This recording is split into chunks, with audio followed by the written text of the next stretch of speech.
Today, I want to just talk a little bit the new DLC, the announcement that's just happened. Basically, go over my thoughts of it. We're going to watch it together. All right, Tory 3, the new DLC trailer. Let's have a discussion. Peggy 12. Peggy 12, hit me with it. I'm 11, so I can't. The idea of a new DLC so early is interesting to me. I'm going to stop every time I see something really cool. I don't even care. If you watch the trailer, it'll be linked below. But if these graphics are actually a part of the game, I think that'll be really interesting, but I don't know whether or not that's going to be the case. I like the look of the city textures. I feel like that's been changed. There's a bit more actually there. Looks pretty cool. And this is the big stuff. Political agitators. Give me the Napoleon. Give him to me. I need Napoleon. I'm so upset that there's basically nothing in Base Vicky 3 for Napoleon Bonaparte III, and I really, really love him. I think he's such an interesting, unique, fascinating thing. So excited. Not that I'm a monarchist or anything, but I'm very interested to see how this can affect the game. And Lenin! Give me that Lenin! Oh, baby. Kessler! Oh, baby. There's a Luxembourg with a trade union communists. You can exile leadership or command them. You can exile dissidents, recruited by other countries as an agitator, and it increases radicalism. I love this. I think this is going to be great. The fact that you can actually now have agitators who specifically lead and grow specific laws for Council Republic, for certain, for cultural exclusion. I think that is excellent and much, much needed change. And it means that you can actually choose your agitators or control them. There's that sweet, sweet presidential republic movement to get rid of the Orleanist monarchy in France in 1830. Again, if these little pitchfork symbols rising up and down, I think I'm going to like that. I think that'll be cool. Oh, my eyes. Vive la France. Vive la démocratie. Already, you can see the river line. The rivers are a lot more detailed. Very, very nice. Oh my god. They've actually created a custom start for 1846 under constitutional monarchy. The Paris Commune. Oh, and this is after. This is the Paris Commune as a result of the failure of Napoleon III after the Battle of Sedan, wherein he dropped everything apart and fell apart and was captured. And there was a brief anarchist commune, a syndicalist commune, within it ruled Paris for a little while. That's fascinating. I would love to play as that. Richard Dreyfuss, the Dreyfuss Affair. This is such a cool thing. I'm so excited. It's just not in the game. You gotta have the Dreyfuss Affair. This is fantastic. It's not only a really interesting thing about Jewish relations, but it's also, it blew apart French society. J'accuse! Have you ever heard that phrase? It comes from that. It really broke the society of one of the greatest powers in the world apart. All over this one thing. That is definitely different. Ali Abbas and Tourelle being separate. Formation of the French Foreign Legion. Nice new events. We got Napoleon endorses monarchy and autocracy. The divided monarchists. We are... Oh, okay. There we go. A unique UI theme. Very nice buildings. I like the triangle articulated tops of the factory. Those were very French and Parisian in style. Oh, I like that pentagonal stuff. That's nice. That's some nice designs. Oh, these buildings. I forget their names, but these ginormous blocks that essentially become early apartment buildings. I think they're so fantastic. The Triomphe Tower, which in its proper coloring as well, which is very nice. That looks cool. I'm excited. I mean, obviously the trailer gives you basically nothing. So let's talk about the dev diary. Dev diary is what I want. It's what I want to discuss. We're just going to go over it, lightly and just discuss a few things, because I think the biggest change is this one, and the getting rid of laws being this dumb-ass 5% success chance, wait 2 years to reload, or reload before every tick. I hate it so much.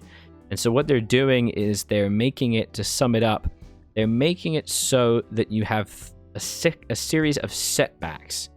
Instead of just, well, there's still success, advance, debate, and stall. You now get the setback system, where you can have a number of setbacks which reduce your likelihood for their success, but you can get 3 before it's completely cancelled. And I think that's so much better. It's going to make for events to feel more meaningful and useful. And I think they've made it so you have to wait 2 years if you cancel a lot to put it back again, which would be really, really interesting, because it completely changes. I think just Japan up like crazy. When you cancel that, yeah, 2 years, there it is, yeah. Oh yeah, give me that redacted. the chances of government petitions so as to be able to actually pass a law. And this happens whenever you put a party in government. So if you put them in there, they will ask you to put this in. And if you don't, you will suffer. And I think that's so good. Obviously, the armed forces would want professional army. And there's a better revolution. Very good idea. The revolution system is dumb right now, and it's going to improve greatly. Very excited for that. The next changes within the new law system, I'm just super hyped about it. We've got actual land reform. True and honest land reform. From serfdom to tenant farming. I think that's going to be so good. I know that doesn't seem that interesting, but I think that the system of land reform and the way it develops throughout modern culture is fascinating. We have tenant farmer systems existing in the UK all the way up until, God, the mid-20th century, moving towards commercialized agriculture for more modern economies and the idea of homesteading, as in like the US idea. The only thing is I would really prefer more. I want more broken down in this system. I want it to be a bit more compartmentalized. I think just homesteading versus commercialized agriculture. I mean, the US had a combination of homesteading and commercialized agriculture. But, you know, there's only so much we can ask from a game. You can only ask for so much granularity. It's a little weird. Obviously, it just changes production methods, but collectivize increases the strength of bureaucrats, which is crazy good for what you're going for. And if you do get rid of your tenant farming, your landowners should basically kill everyone and explode. Atheism makes sense. I was surprised this wasn't in the base game, to be honest, because communism isn't necessarily a state atheist government. And a technocracy and single party. Yes, technocracy, academics, engineers, officers, single party state. I want that. I don't want that as a thing, but I would love this in the game. I think it'd be so good. Enlightened despot, cybernetic state. I mean, that name doesn't feel good to me, but I like it. And pièce de résistance, industry banned. I need this in my life. I need industry ban. 25% investment cool for the aristocrats. Agriculture, rural strength, no tech. Hell yeah. That's going to be such a good run. I'm obviously going to have to play that. That is going to be so fun. Like taking France and like force UK and forcing them to ban all industry.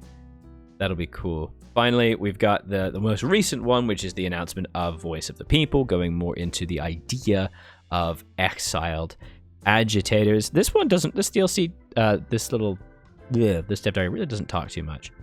But the ability to actually have more control and more granulation over the leaders of your parties. You can exile them. You can encourage them. Ooh, cement the House of Bonaparte. 10 years of uninterrupted rule, the eternal House of Bonaparte. The Bread Centaur. The Bread Centaur. Small changes within France, and there's also going to be the changes within Algeria, and then basically justifying why we're paying money for this. But that's okay. I am reasonably okay with this as an idea. I think it's going to be really, really good. The thing that I'm most excited for, obviously, is the political agitator system. I think that's going to be just absolutely brilliant. I think the whole base concept of that is going to be really, really helpful. However, the main thing I think is going to be Le Napoleon. I want the Bonapartes. I want that to collapse. And I want France to be insanely strong and also insanely weak at the same time. I want them to have that weird dichotomy. If you're not aware, France is a really interesting country demographically in this time period. They experienced a demographic slump.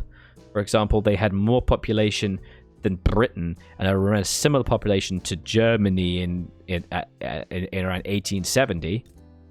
And then by World War I, Germany beat them by 20 million and Britain beat them by 10 or 15 million. People stopped making babies in France. They just stopped having children. Due to various cultural shifts, it definitely creates an interesting demographic dynamic, as well as the fact that France generally was not particularly urbanist. There's a great post on the Victoria 3 subreddit at the moment. It's quite hot. It's quite hot. It's hot. So hot. It's talking about the demographic shift of France. There's some really interesting things you can read about it. But fundamentally, France was not an urban country. 50% of people in a GameStar of 1836 lived in cities in Britain, or a large urban environments, not necessarily cities. In France, only 25% of people lived in urban environments in the same year, which is crazy when you think about it. Obviously, France, I mean, actually, to be honest, it's best exemplified by the fact that, look at this. This is the home countries, right? The home countries of this has 2.8 million. It has no peasants at all, and 132,000 unemployed for migration purposes for the game. But if we go to Paris, it's obviously it's less population, but it's 1.33 million, but it still has 46,000 peasants. There's still, look at all this agriculture, and there's barely any factories. Though to be fair, Paris was not the factory center at the time. Burgundy, for example, as you can see with its furniture manufacturing, but it still has so many peasants making so many goods. Their factories are just so divided. And it's why the number one thing you can do as a player in France is to specialize your economies, just build certain things in certain states, and go absolutely crazy with debt. I mean, you start with 30 construction, which is just, you literally want to go like, and build like all the construction possible. Go to like high taxes, freaking tax services, and just go crazy and build as much as you can. Paris lower SOL than the average. The standard of living of Paris is... Am I blind? It's 9.6. And indeed, the standard of living of the capital is lower than the country. And that's a great point, Lion. I think this is something worth considering. France demographically struggles. It's a place that has difficulties. But the reason for that is because it's the capital, so it starts with quite a lot of unemployed pops. But you can immediately hire a lot of people by putting them into the construction sector, and it hires a lot of people. Algeria is going to get a lot of changes there because the game starts in 1836, and a few years prior, was it only a few years prior? Don't you have a truce? It was within a period of time. There was the invasion of Algeria, and then the second invasion of Algeria begins in the 1840s, which then conquered the rest of this in Constantine. But technically, this should be like a smaller state. This should be a broken up country. And there should be more resources here. Algiers has basically nothing. It's got a little bit of lead and some iron. Over here, a little bit of iron and a little bit of sulfur. I mean, this is the main reason is the sulfur. But this was actually an extremely iron-rich area. It was super dense, and it was really good, though it was of a different quality and grade that meant it wasn't as useful in the later 19th century. And the one thing I think you will notice as well, if you look around now, hang on, let me just make 100% sure before I start shooting my mouth off. Okay, no, there is no steel. Okay, never mind. No, neither countries have. No, there is. There it is. Yeah, so Yorkshire has 10 steel mills, right? There is a steel mill industry in Britain at this time. I was right. There is one in Alsace-Lorraine, and that's it. There's no other steel mill. I now realize I could have just looked at my total buildings. There is just nothing. And that is indicative of France in general. It has almost no steel. It doesn't know what steel is. Obviously, the Bessemer process has yet to be invented. But, you know, you can really measure the economic output of modern European countries during this time by their steel output. And it's a pretty decent metric. More steel means more economic growth, somewhat. And so I think the main thing I'm interested with the changes for France, I want to see more economic granularity. I want to see more demographic problems.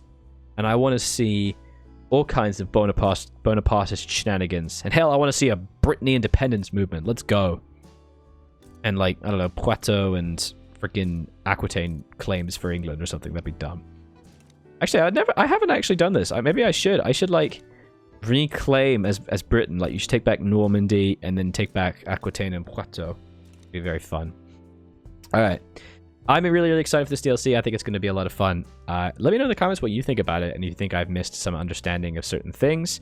I'm going to try and keep up to date with the dev diaries when they come out. I might try and make videos about them and try and analyze them every week. It could be fun. I really have a lot of thoughts on these. I've kind of gone over all the DLCs at once, but I think it could be fun just to analyze them now and again because I love this game and I love this time period. I have a lot to say about it. That's it. Thank you so much for watching. I was Aldrahill and I'll continue to be. And let's get ready for some Louis Napoleon Bonaparte III. Oh, it's going to be cool. Bye-bye.